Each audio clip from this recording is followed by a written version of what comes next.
धार जिले के बरखला में मंगलवार देर रात एक वाहन ने नियंत्रण खो दिया और बराक नदी में गिर गया, जिससे एक महिला और उसकी छोटी बेटी की मौत हो गई।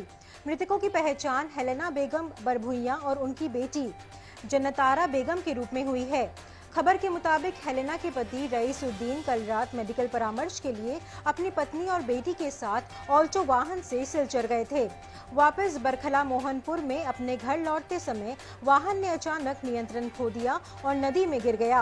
वाहन के नदी में गिरने से पति रईसुद्दीन कार का शीशा तोड़कर बाहर निकला, जिससे उसकी जान बच गई, जबकि उसकी पत्नी और बेटी वाहन के अंदर ही फंसी रही और बह गई। दुर्घटना की खबर मिलने के बाद पुलिस अधीक्षक नुमान महंत समेत पुलिस की एक टीम वहां पहुंची। स्थानीय पुलिस के साथ राज्य आपदा प्रतिक्रिया बल भी वहां पर मौजूद है।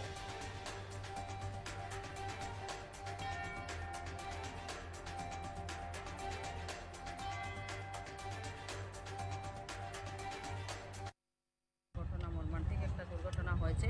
বুড়িবাইল পার্ট 3 একজন যুবক সঙ্গে তার স্ত্রী এবং একটা কন্যা সন্তানকে নিয়ে ডাক্তার দেখানি থেকে আসার পথে এখানে খুব সম্ভব ফেরি না পেয়ে শর্টকাট যাওয়ার কারণে হঠাৎ করে গাড়ির চাকাটা স্লিপ হয়ে বরাক নদীতে চলে গিয়েছে। সঙ্গে সঙ্গে যুবকরা, এখানে স্থানীয় যুবকরা এবং প্রশাসনের যারা আছেন, আমাদের এসপি স্যার, আমাদের মেডিকেল ইন্সপেক্টর সঙ্গে সদর ওসি স্যার এবং আমাদের এসডিআরএফ বাহিনী এসেছে। কিন্তু এসডিআরএফ বাহিনী থেকে এমন কিছু আমরা পাইনি।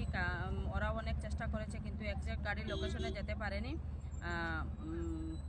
রাত্রে 11টা থেকে প্রচেষ্টা চালিয়ে গিয়েছে, কিন্তু ভোরবেলা আমাদের রাহাতপুরের যারা আমাদের গোতাখোররা এখানে এসেছেন, এসে সঙ্গে সঙ্গে গাড়িটার লোকেশন করে একটু আগে গাড়িটি উদ্ধার করা হয়েছে।